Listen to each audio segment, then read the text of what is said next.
दोस्तों, यूं तो भारत का इतिहास काफी पुराना है। समय समय पर इससे जुड़ी हुई चीजें हमारे सामने भी आती रही हैं, जो ये विश्वास दिलाने के लिए काफी हैं कि हमारे ग्रंथों में लिखी हुई सारी बातें एकदम ठीक हैं। लेकिन वहीं भारत में हिंदुओं की आस्था और भगवान श्री राम का जन्म स्थान अयोध्या आज भी कई रहस्यमयी इतिहास को समेटे हुए है, जिससे आज भी ज्यादातर लोग वाकिफ नहीं हो पाए। ऐसी इतिहास से जुड़ी हुई कुछ कहानियों को हम इस वीडियो में बताने वाले हैं, तो बस बने रहिएगा इस वीडियो के अंत तक हमारे साथ। सरयू नदी के किनारे बसी अयोध्या महर्षि वाल्मीकि के द्वारा लिखी हुई रामायण का केंद्र रही है। वहीं इस धर्म ग्रंथ में लिखे बाल कांड की बात करें तो भगवान श्री राम का जन्म अयोध्या में हुआ था, और उत्तर कांड की माने तो उन्होंने सरयू में ही जल समाधि ले ली थी। ये बात तो ज्यादातर लोग जानते ही हैं, लेकिन अयोध्या से 10 किलोमीटर दूर फैजाबाद छावनी में बना यह मंदिर अपने अंदर विदेशी आक्रमणकारियों के कई राज समेटे हुए है। ये गुप्तार घाट के किनारे बना है, जिसे 19वीं सदी में राजा दर्शन सिंह ने बनवाया था।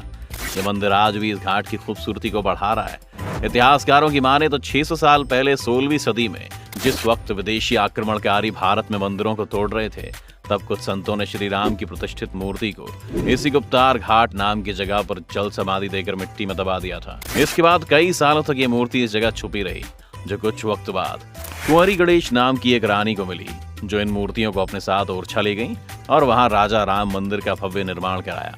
आपको बता दें कि बेतवा नदी के तट पर बसा ओरछा एक ऐसा शहर है जिसकी स्थापना 16वीं शताब्दी में बुंदेला राजपूत के प्रमुख रुद्र प्रताप ने की थी। इसी वजह से ओरछा को आज भी बुंदेली अयोध्या कहकर पुकारा जाता है। नागेश्वर नाथ मंदिर। पुराणों की माने तो अयोध्या बसाने का श्रेय श्री राम के पूर्वज मनु और इक्ष्वाकु को जाता है, और श्री राम इन्हीं के 64वें वंशज थे। वहीं आपकी जानकारी के लिए बता दें कि अयोध्या के उजड़ जाने के बाद इसे राम के सबसे बड़े पुत्र कुश ने इसे फिर से बसाने का काम किया था। लेकिन इसके बाद अयोध्या आज तक कितनी बार उजड़ी और बसाई गई, इसका इतिहास में किसी भी तरह का कोई उल्लेख नहीं है। वहीं कुछ इतिहासकार ऐसा मानते हैं कि उज्जैन के राजा विक्रमादित्य ने लगभग 2000 साल पहले आज की अयोध्या की खोज करने के लिए सरयू नदी और उसके किनारे बने पुराने शिव मंदिरों के बारे में काफी रिसर्च की थी। बता दें कि विक्रमादित्य के दरबार में 9 रत्न थे, जिनमें कालिदास, बेताल भट्ट, शंकु, अमर सिंह, धनवंतरी जैसे बड़े बड़े विद्वान थे।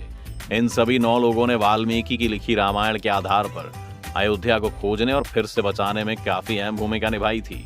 आखिरकार उनकी खोज 12 ज्योतिर्लिंगों में से एक नागेश्वर मंदिर के पास आकर खत्म हुई, जिसका सीधा संबंध अयोध्या नगरी से था। इस मंदिर की बात करें तो कहा जाता है कि भगवान राम के पुत्र कुश की पत्नी चंपिका नागवंश से थी, जो भगवान शिव की बहुत बड़ी उपासक भी थी, जो सरयू नदी में स्थान के बाद इसी मंदिर में आकर अयोध्या की खुशहाली के लिए कामना किया करती थी। वैसे आज भी ये मंदिर सरयू नदी के किनारे राम की पेड़ी नाम के घाट पर बना हुआ है। जैसा कि हमने आपको बताया कि आज की अयोध्या के जिस रूप को हम देखते हैं, उसकी रूपरेखा राजा विक्रमादित्य ने ही तैयार कर दी थी।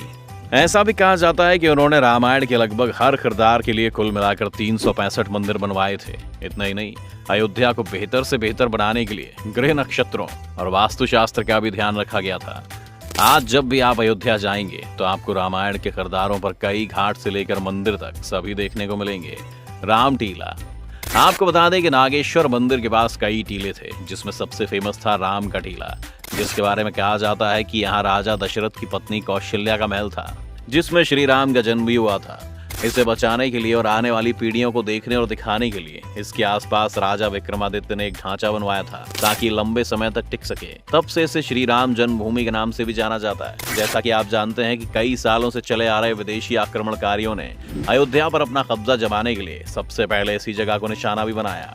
वहीं इसे सबसे ज्यादा नुकसान पहुंचाने में बाबर के सेनापति मीर बांकी का नाम सबसे पहले आता है। कहा जाता है कि इन्हीं महलों से निकले मलबों से ही बाबरी मस्जिद को बनवाया गया था। लेकिन लंबे समय तक चले विवाद के बाद सुप्रीम कोर्ट की 5 जजों की बेंच ने 9 नवंबर 2019 को श्री राम मंदिर के निर्माण का ऐतिहासिक फैसला सुनाया था। हनुमान टीला। इसके बारे में ऐसा कहा जाता है कि श्री राम ने जल समाधि लेने से पहले हनुमान जी को अयोध्या की रखवाली की जिम्मेदारी देते हुए इस टीले पर बने हुए महल में रहने का आदेश दिया था। ये टीला इतनी ऊंचाई पर है कि आप यहाँ से पूरी की पूरी अयोध्या को बड़े आराम से देख सकते हैं। यहाँ आज के समय में दिखने वाले भव्य मंदिर का निर्माण 1740 में किया गया था।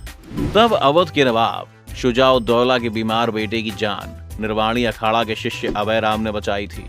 वहीं बीमार बेटे के ठीक होने के बाद नवाब काफी खुश हुए और उन्होंने अभय राम से मनचाही चीज मांगने को कहा, जिसके बदले में उन्होंने हनुमान टीला पर एक भव्य मंदिर के निर्माण की इच्छा जताई। इसके तुरंत बाद ही नवाब ने मंदिर को बनवाने के लिए 52 बीघा जमीन देने का आदेश जारी कर दिया। ऐसा कहा जाता है कि साल 1775 से 1776 के आसपास अगले नवाब असफुद्दौला के शासनकाल में इस मंदिर का निर्माण खत्म हुआ था। कनक भवन, जहां तक कि इस भवन की बात है तो इसे सीता जी की शादी के बाद उन्हें महारानी कैकेयी ने मुंह दिखाई में दिया था, जिसकी दीवारें उस वक्त सोने से बनी हुई थीं। लेकिन वहीं महाभारत से जुड़ी कथाओं की माने तो जब भगवान श्री कृष्ण ने भी न सिर्फ इस भवन के दर्शन किए थे बल्कि इसको और भव्य बनाने का भी काम किया था। इसके बाद ये भवन न जाने कितनी बार बना और टूटा, ये कोई नहीं जानता। वहीं जब मुगलों का भारत पर आक्रमण हुआ तो इस भव्य भवन को बचाने वाला कोई मौजूद नहीं था। इसे बुरी तरह से तोड़ दिया गया, जिसके बाद ये खंडर में बदल गया। तब 1891 में ओरछा के बुंदेली राजा महेंद्र प्रताप सिंह की पत्नी ने यहाँ मंदिर बनवाने के साथ साथ भगवान राम और सीता की भव्य मूर्ति को यहाँ स्थापित करने का भी काम किया था। आज के दौर में दिखने वाला कनक भवन का यह आधुनिक स्वरूप बुंदेली राजाओं की ही देन है। भरतकुंड, नंदीग्राम में बना भरतकुंड वो जगह है जहाँ रामायण की एक बड़ी घटना घटी थी। मान्यता है कि जब राम 14 वर्ष वनवास के लिए जा रहे थे तब भरत भी उनके साथ इस वनवास पर जाना चाहते थे, लेकिन भगवान राम के वापस जाने के अनुरोध करने के बाद वो नंदीग्राम नाम की जगह से ही खड़ाऊ लेकर वापस लौट गए थे।